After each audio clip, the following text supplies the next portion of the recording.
All right. Good morning, good afternoon, good evening, everyone. Thank you for joining. We will discuss today on very data-driven aspects on scores and research and some of the other things so that you can have a good idea of where you stand when it comes to the upcoming match. But you obviously can use your computer microphones to listen in. And we will use the end of the session to ask questions. So if you can hold on to your questions till the end, that breaks the flow. So just hold on to the questions. And there's a chat window at the on your bottom right that you can ask questions at. This is our contact detail just in case anyone is interested. Our website, a lot of videos on YouTube so that you can use those videos. We also have a WhatsApp group. So if you WhatsApp this number, we can put you in that group. All right, in terms of introductions, my name is Pawan Khera. I'm an adjunct faculty at Carnegie Mellon. I teach healthcare analytics. I've been a former program director. And I have with us Dr. Mohammad Ehtisham, who matched into Vice Memorial. So I'll hand it to him to introduce himself. So, Mohammad. Hey guys, hi. I'm Mohammad Ehtisham Siddiq, future resident of Vice Memorial Hospital in internal medicine. And today I will be talking about what your chances of matching are considering your scores and other credentials. All right. Thank you very much, Mohammed.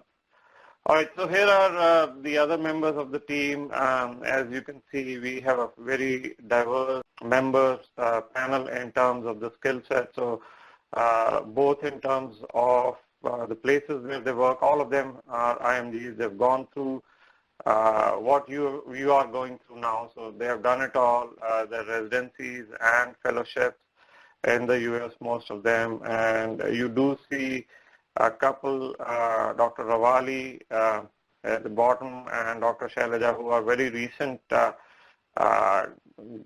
entrants into this league. So they just matched into the residency position. You can get more information about all of them from our website. And for those of you who do not know us, our mission is to help you match into a residency position. Our team has fairly intricate knowledge of the U.S. medical system, how the residency process works. We understand the challenges you have, and we provide a very comprehensive approach, a very comprehensive and customized approach to our students in this residency journey. All right, before I proceed, let me very quickly go over some of the results from this last year, and that will tie very well into what we are going to discuss next in terms of the NRMP statistics. So let me just expand this a bit. So what we found was obviously year of graduation and experiences, the number of experiences you have, whether it's USCE, research, electives, they play a fairly dominant role when it comes to getting you the interview. So as you can see, this is our data. So on the left chart, the YOG range and interviews. So for our students, 31% of the interviews were for very recent graduates, so 2015 and 2016 graduates. But about 50%, about 56% of the interviews were for students who had graduated between 2012 and 2014. So, those guys had other things going on for them that gave them this many interviews. And then it's not that the older graduates do not get interviews. You saw between 2007 and 2011, those candidates also getting about 13% of the interviews. And when it comes to experience, clerkship, electives, so if you had USCE, which is externship, or research, that was about half the interviews, so those are very essential. And of course, there is an overlap. So people who may have done clerkships may also have done externship, or they may also have done research. So, but just to give you an idea, about 50% of the people, 53, had USCE. Prior residency, that was big.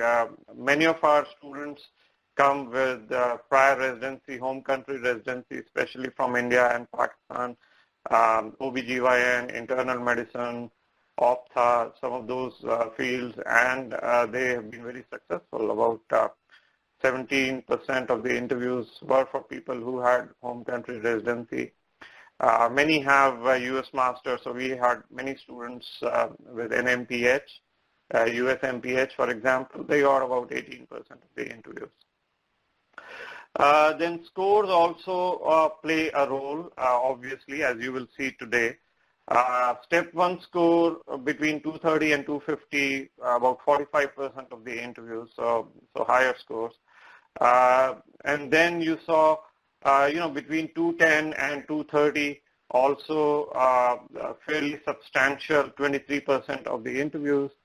And this 24% of the interviews for step 1 score, this is more than 250.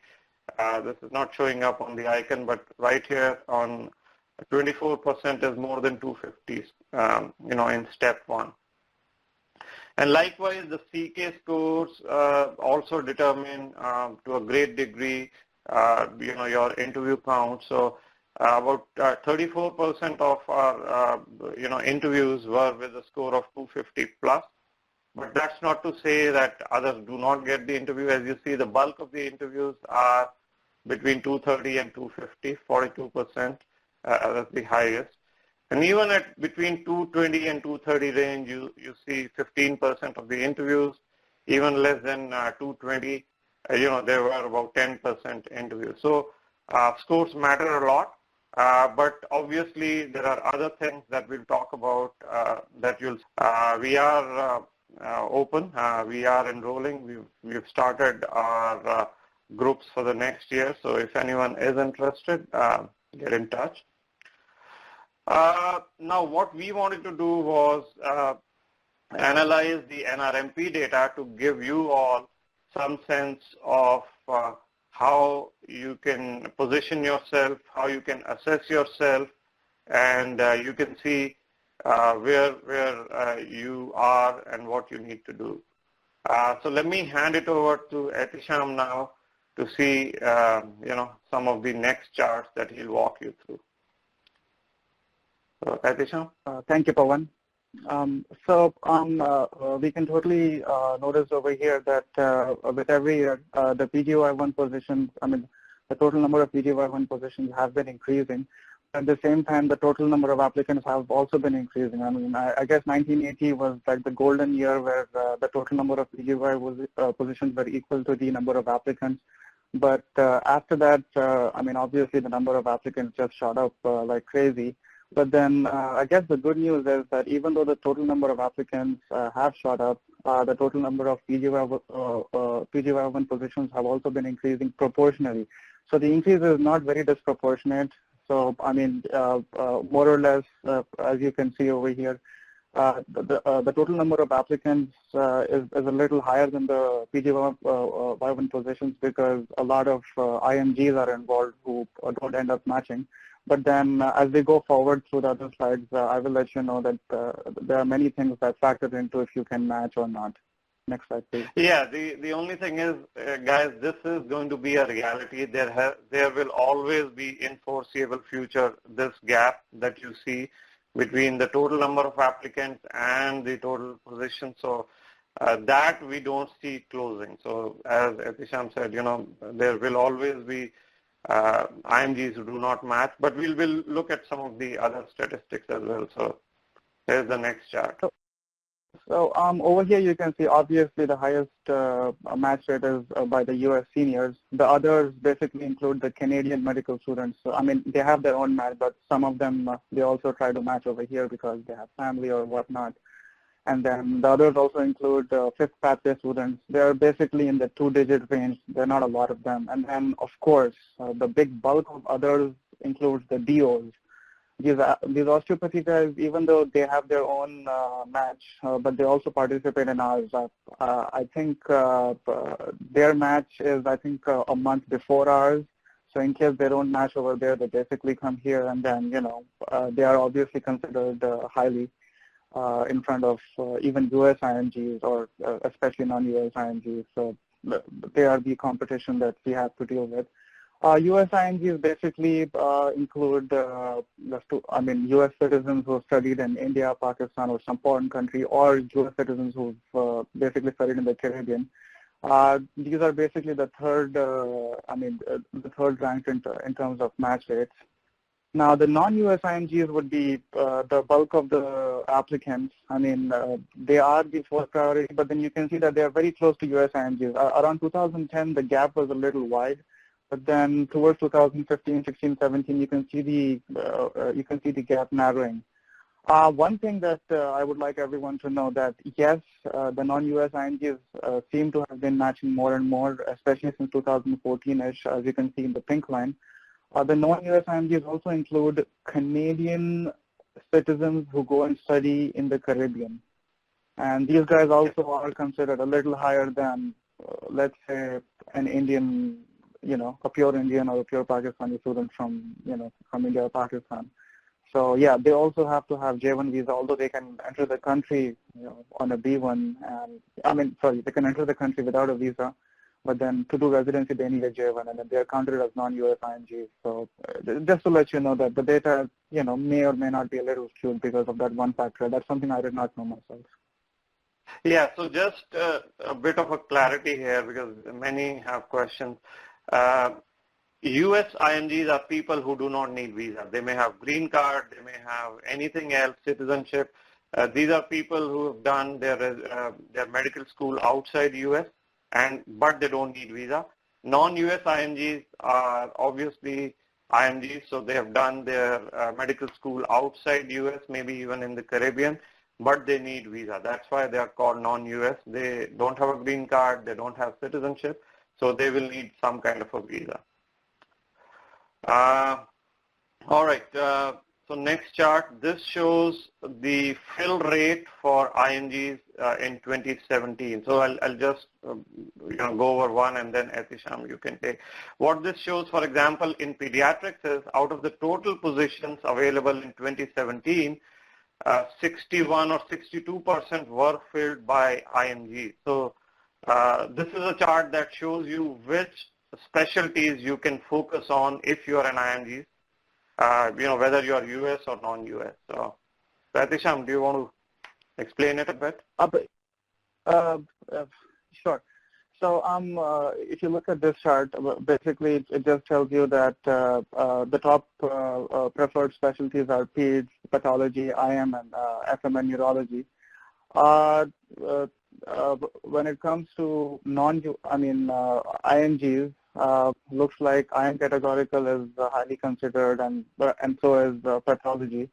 Peds also seems to be more considered by IMGs.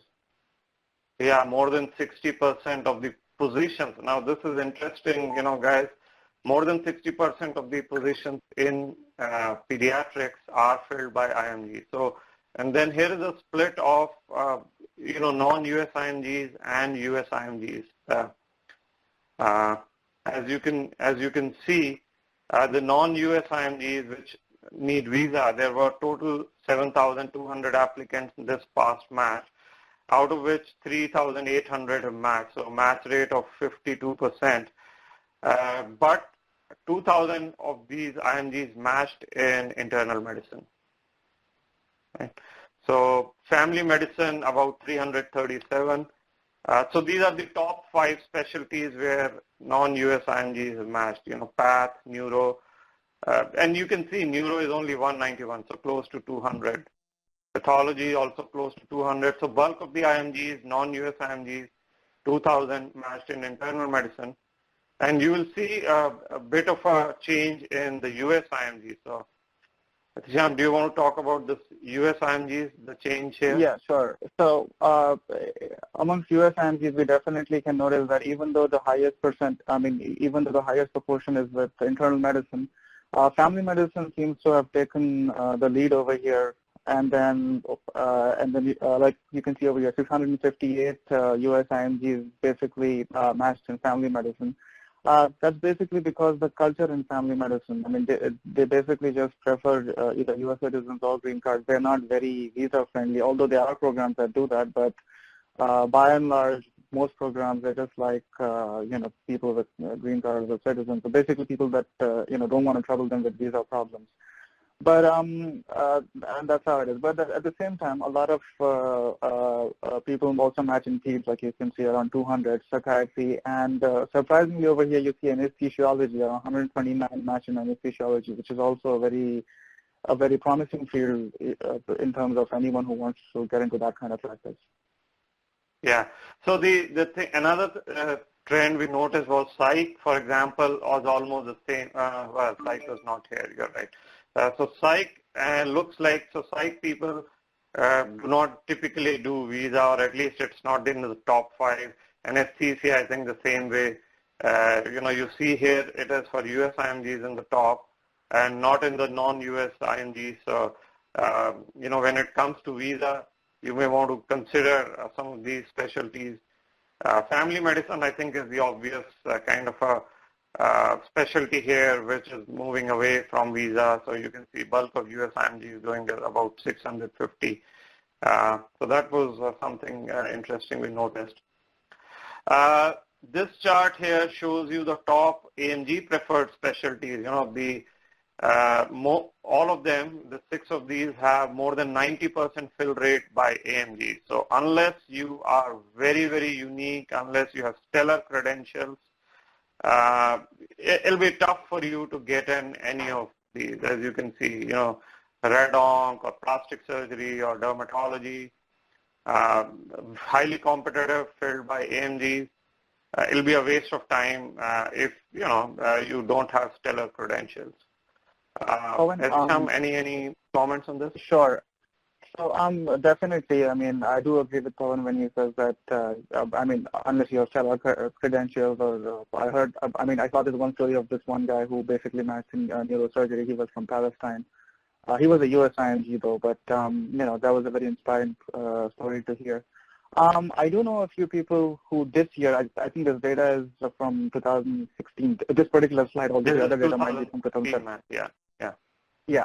So, but I do know a couple of people who matched in child neuro or child psych, sorry.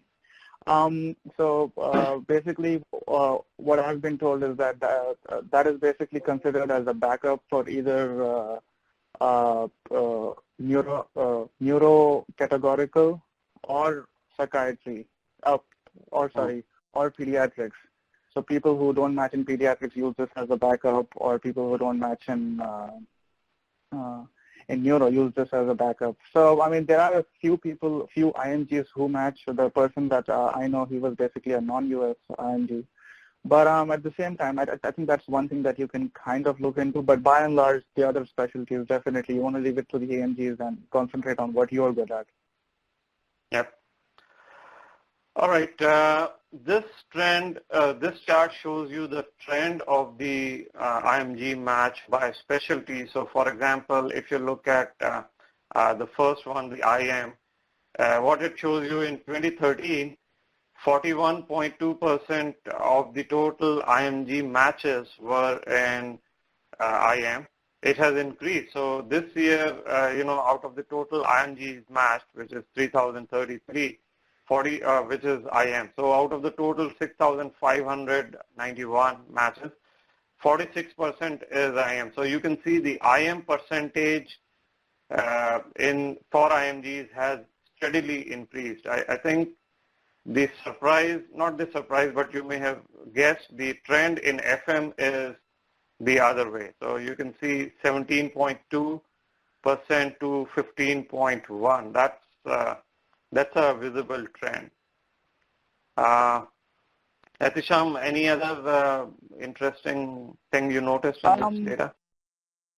So I think the decline in FM is basically because a lot of AMGs seem to be trying to get into primary care because of the lifestyle, and also because primary care, the importance is increasing. The pay scales are pretty good. The lifestyle is good. So I mean, that's why they kind of seem to have eaten into the IMG arena. But I guess with the right credentials and the right letters, it's not difficult to get in any of these. Yeah, yeah. And as you can imagine, in psych, anesthesia, and neuro, the number of seats are also less. So you see them less than kind of 5% or lower when it comes to, and the visa issue. So it's 5% or lower. All right. Now, why don't we switch to specialty specific? So I'll hand it to you for internal medicine, Adisham. So over here we can basically notice this is the step 1 score and the match probability for internal medicine. What we can notice over here is that if you have a score of between 200 to 210, there's still, I mean, a lot of people would just give up the whole dream of USME and never even want to try to get into it. But the thing is, there are still 20% of applicants who've matched. Now, obviously, granted, these guys must have done a lot more to improve their profile. You just can't go with 200 scores and then expect to be matched, even with a chance of 20%.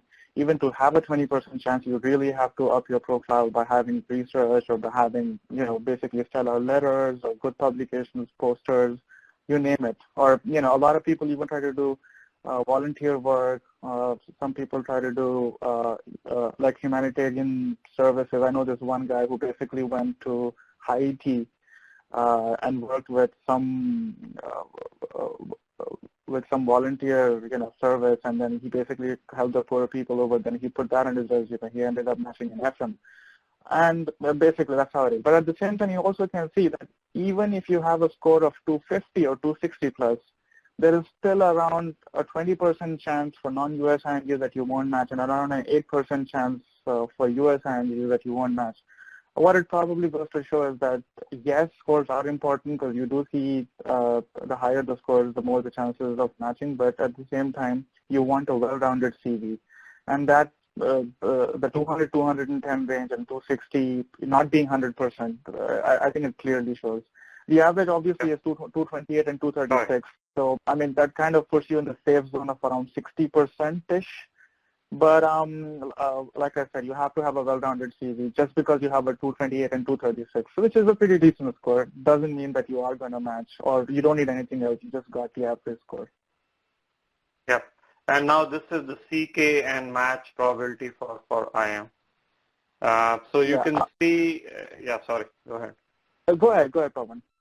No, I was just saying that you do see the higher the CK score, obviously, you would expect, the higher probability of matching. But as Atisham was saying, even at a 260, there is some chance that you may not match. And that's where, your CV and some of the other things that we'll talk about come into play. You do see the average CK score in IM, yes, it is more than the step 1. And the interesting thing is the research outcome. So you will see in some specialties, so this outcome means, posters, publications, conference presentations, manuscript, they haven't really differentiated each of these, but this is the average that students have reported that they had. So for example, on an average, a non-US IMG has 4.7 research outcome. Now it could be just case presentations, it could be posters, it could be manuscripts, but this is another factor that steadily comes into play in addition to score for students who matched. So let me give it to you, Atisham, if you have more insights into this. I think, I pretty much don't have anything to add. Totally concur with everything you say. Yeah. So you can see how IM, you can assess your probability. This is one of the most common questions we get, and we hear, this is my score, can I match in IM? So scores are very quantifiable. You can assess at a probability level. Now there are of course other things that we keep on saying, but you will notice, if you're a 200 versus 260, you know where you are starting, and then you know what you need to do, right? Then is the family medicine, and I don't think they did a analysis on the step two. Yeah, they did CK also, so same. So family medicine, you can see slightly lower scores, even in average, and the probability you can see even at 200. The US IMGs have a fairly decent, I would say, a probability of 40% match, and non-US, moves up a bit by 25%. So Atisham, any insights here in FM? In FM, obviously, the kind of score that you need to match seems to be a little lower, because the family medicine programs basically seem to be very closely knit programs with just around 5 to 8 positions maximum, and they're probably looking for a person who is more friendly, more amicable, someone who is more of a perfect fit than a person with crazy amount of credentials. That is why, in my opinion, a lower score is something that fits more with FM. But then another thing, obviously, is the fact if you don't need or do not need visa, because that greatly improves the chances if you have a visa in terms of trying to match in family medicine. Yep. And here is the CK score and the probability in FM, along with the research outcome. So you can see. As we saw the trend, slightly lower scores. And while research, you may hear is not that important, and therefore you do see, the number of research outcomes in general are less than IM, but they're still there. So even IMGs, non-US IMGs who match in FM, they do have some research outcomes on their CV, whether it's a case report or something. So you still see an average of 3.1. Yeah, so visa, I think, plays a role here. So the US IMG match probability is higher at a lower score, and they look for things other than score, obviously, as Hisham said. So we can go over quickly some of the other specialties, but I know, Atisham, you need to leave in a few minutes. So should we stop here and take a couple of questions before you go, or? Oh, sure. No problem. Sure. Yeah. All right. So let me just take a couple. If someone has 250 plus score in step 1 and CK but is an old grad, also requires a visa, how she can overcome that 8% and 5% chances of matching. So Aditi, I think that's a very good question. Sure. So I think that's a very good question. Obviously, a score of 250 plus is very good. That will fetch you a lot of interviews. So, but then obviously the problem over here seems to be that this person that you're talking about is an old grad. So what you can do basically is, first of all, have a lot of home country experience. You have to have experience of some sort, because that is what the programs are looking for. They don't want you to be just sitting around. So that is one thing. The second thing is you want to be having some research. Basically, you have to be busy all through your time. And then the third most important thing is you have to have a very good interview. You cannot just walk in with a 250 score and then just have a very regular interview and they expect that they would rank you high just based on your score. Now, what happens, what I've noticed is basically if you have very high scores and then you have some good amount of home country experience, and obviously a good amount of home country experience comes only with old grads. So pre-match programs really like these kind of guys. So I know people from Brookdale, Weiss Memorial, or St. Barnabas, Bronx, Lebanon. they don't really care so much about year of graduation. So the pre-med programs will be all over you, and then even the other programs. But as long as you're really busy and then you have the experience and you have something going on over there, you can really reduce the 5 to 8% chances of not matching. All right. Another question I'm seeing here, and I know you need to leave, is attempts. So attempts are a red flag. Yes, they are a red flag. This analysis does not consider attempts. Obviously, you can overcome attempts, whether it's CS and other scores.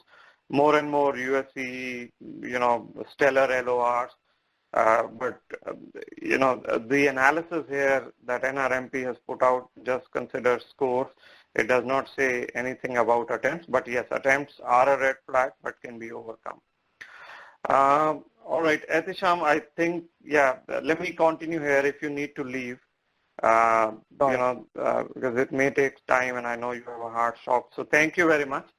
And I'll pass on any other questions you have. And guys, let's continue, and then towards the end, we'll open up for questions again. So thank you, Etisham. Thank you, Pawan. Thanks. Thanks. Bye. Bye. All right. So pediatrics, you will see similar trend. The research outcomes, pediatrics is more than FM, about 4.3. So I was looking at some of the questions. Yes, research is important, but again, you cannot take anything in isolation.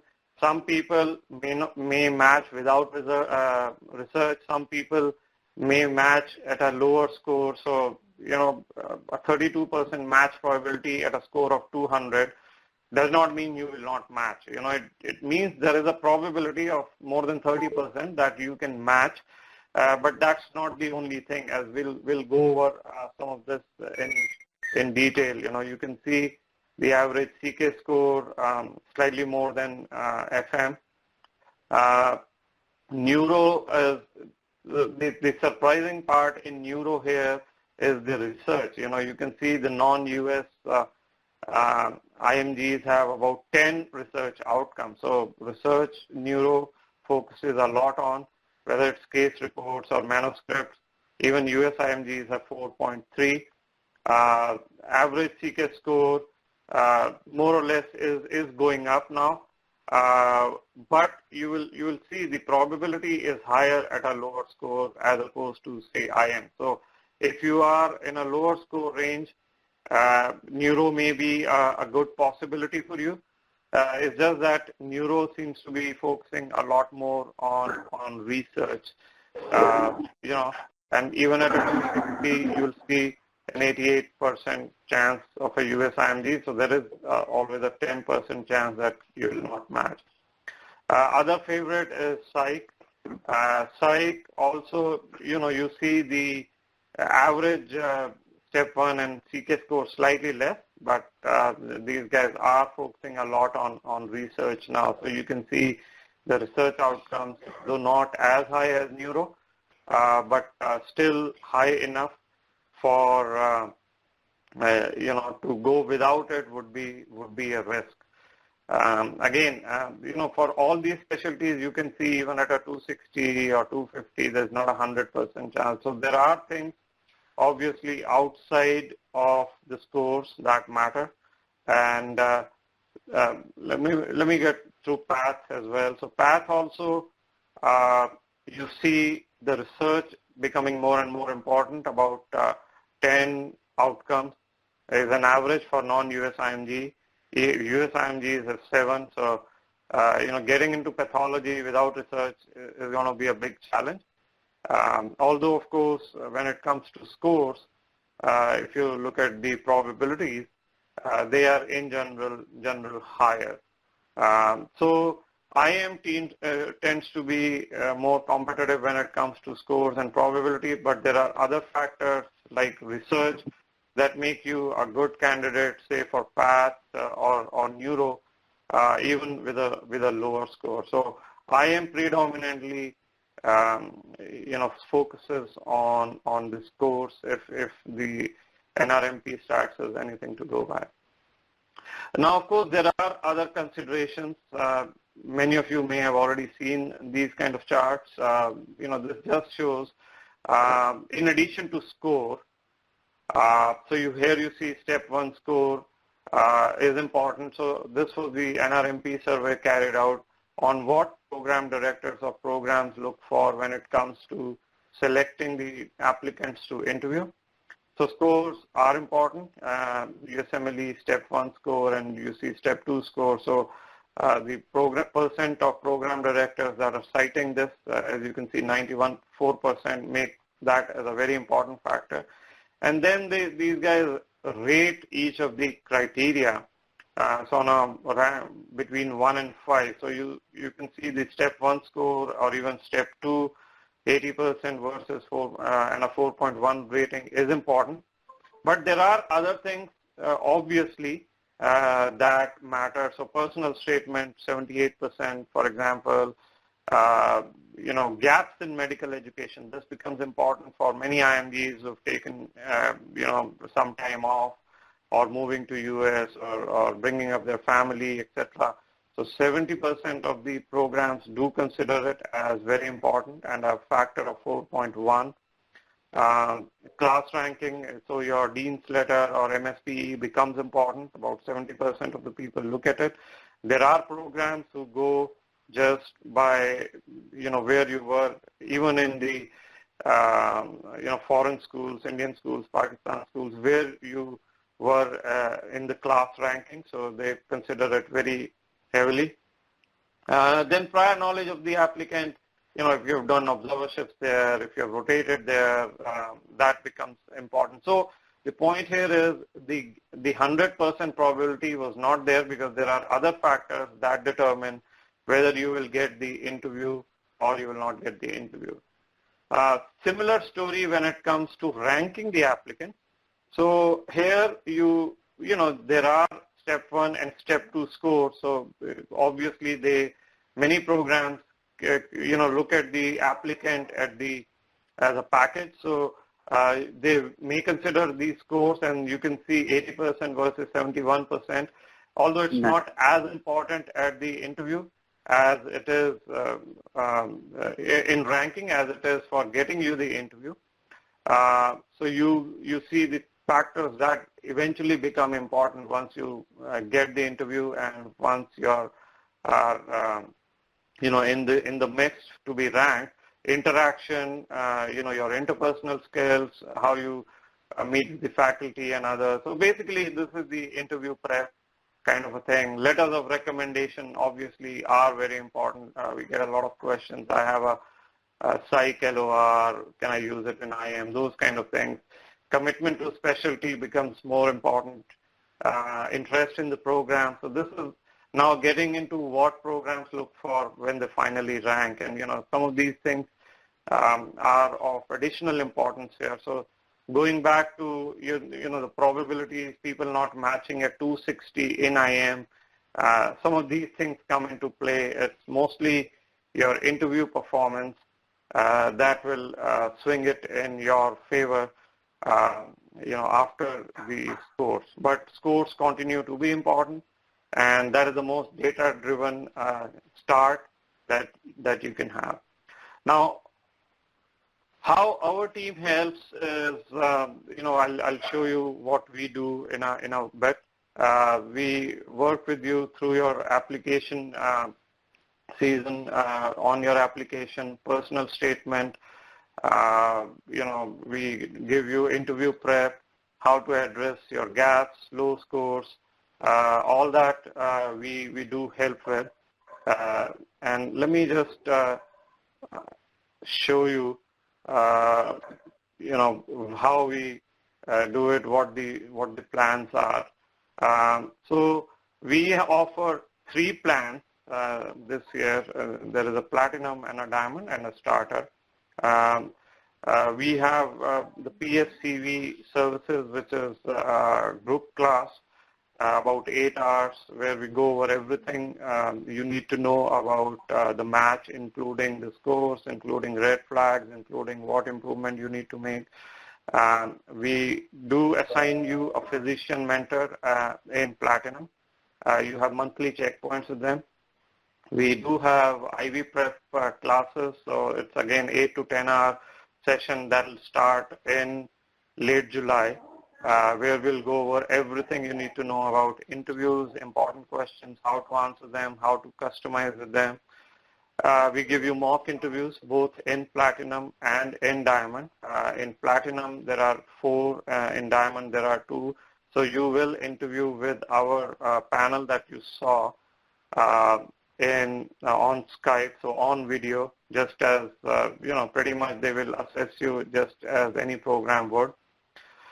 We do have an IV question bank, that we share with you, very comprehensive, pretty much all the questions that you can expect in the interviews. Looks like you are on We do review Platinum. You do get to practice with a moderator additionally. So Platinum is very heavily focused on getting you through the match end to end, including interview prep, including a physician mentor, obviously unlimited phone, Skype, WhatsApp support.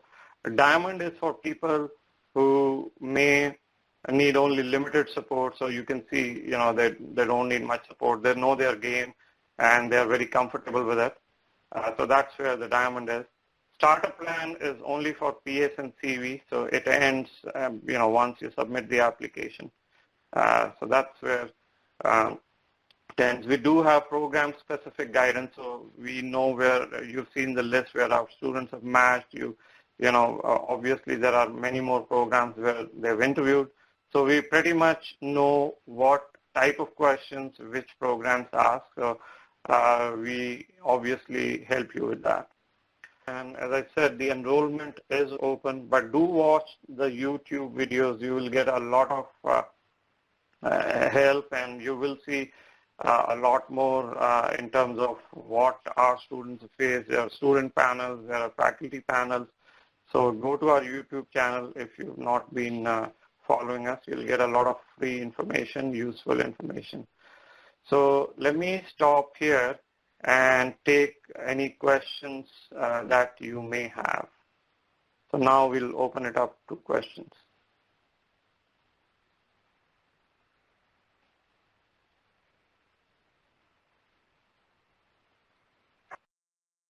So if you have questions, let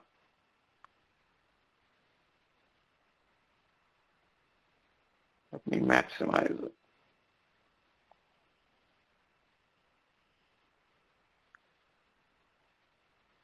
How important is step 3 for IM?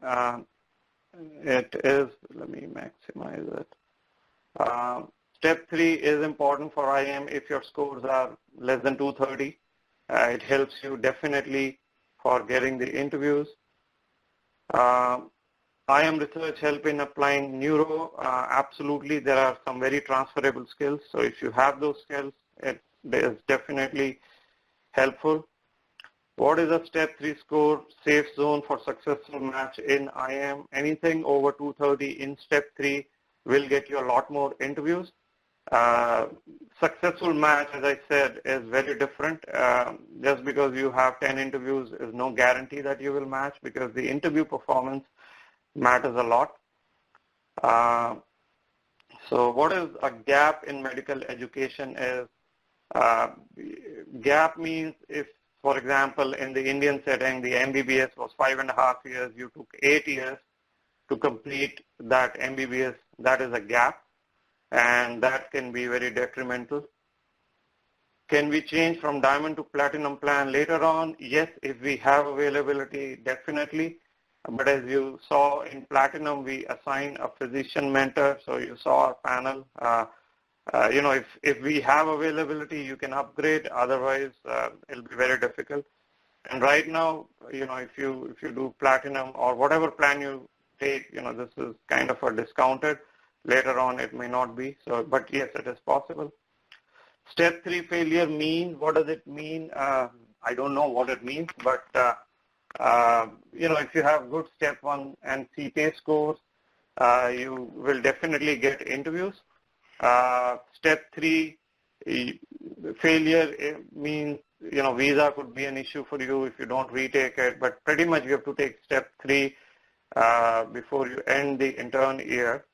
If you need good scores or good interview count, step 3 helps if your step 1 and CK is on the lower side.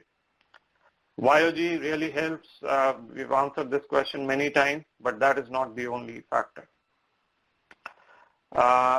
Do you help in USCE? We don't. We do have a couple of hospitals we work with, but you pay them directly. We can help you connect with them. I have an EAD, not green card yet. Do I qualify as US IMG? Yes. You do qualify as a US IMG as long as you don't need a visa. But remember, if things change, if the government policy changes on EADs, then you need a visa, then you are no longer a US IMG. So, some of these EAD is a tricky thing. Minimum amount of USCE needed for IM for IMGs is typically minimum is 3 months, 3 or 4, but it depends on your year of graduation. Older graduates may need more. Younger may do away with less than 3, but I think 3 is the minimum. Does any type of research help if you're not getting the clinical research? Yes, it depends on how you position it. Even we've had students with basic science experience who have matched. It can help, but clinical is more preferable. Is J1 visa safe for research? J1 research is a very good visa. You can always convert it into J1 clinical when you get to match. Yes, it is a very safe visa. It's a very preferred visa. Most of you who will match will anyway end up taking J1 clinical. H1 programs are less and less. Can a CS attempt be overcome with a high step 3 scores? Possibly. There are other things you will need to do. You will need to obviously get very strong LORs, maybe get a good research position. Gaps will be hurtful for you. So attempts are a different ball game. It's not a single answer on whether step 3 alone will help you if you have an attempt. There are other things. There is the USC, there is research, some of the other things that can help you. So Niharika's question, I applied in IM with this score, could not match with 5 interviews, green card, currently doing research. So, if you didn't match with the 5 interviews, there are chances that your interview prep was wanting. People with 3 or 4 in IM should match with a good interview prep and you had a green card. So, possibility, what should I be doing? You're doing research. So I think you are on the right track. You need to make sure that, you prepare well. And of course, you may need to focus on your branch, whether you want IM or neuro. 2012 YOG is not too late. As you saw our statistics earlier, about 10 to 12, 15% of the people who match are older YOGs. So it's not too late. There are other things you will need to do. Gaps will be harmful. So, between now and December, you need to be working. You need to be doing research, but you can definitely match. How can one get research experience? We've answered this question in some of the other blogs. So please visit those, some of the video blogs. 2010 graduate, how much USC? There is no limit. However much you can get because you're an older graduate. But 3 months is not going to cut it for you. You will need a lot more research, a lot more USC. Joining research, but not anything published. That helps. Research will definitely help you. There are a lot of skills you can get out of research. It can help. I mean, if your CV and PS and LORs are customized, even without publishing, you can get interviews on research. Limited license, can I be done with step 3 completion? I don't know what this question means. I'm sorry. If you are on J1 research for 1 year, didn't match, what can be done to get more IVs? Difficult to say without looking at what the issues were in your case. How many interviews, why you did not match. That's kind of stuff to say just with this question. 2014 pass out is a recent or an old grad. You're on the borderline, probably old, because you're talking 2018 now, and some programs have a 3-year cutoff, some have a 5-year cutoff. So you're okay. Those who have a 5-year cutoff, you should be fine for them. For others, you may not be. If you did PEDS residency in India, your chances should be very good. Actually, a home country residency, as I mentioned in the beginning of the session, is very, very helpful. You will do well if you play your cards well. You can match. Other things we obviously need to look at, but a home country residency is very powerful. Can USC of 4 months in different specialties as well, or should it be? It can be in a different specialty. It depends on what it is, but they understand that IMGs don't get to choose a lot, so they can, even different specialties, things will help. Paid research on J1 visa, yes, a lot of students can get paid research. Many get unpaid. That's fine. Anything is fine. Step 1, 249, CK 255 to externship, doing research in neuro.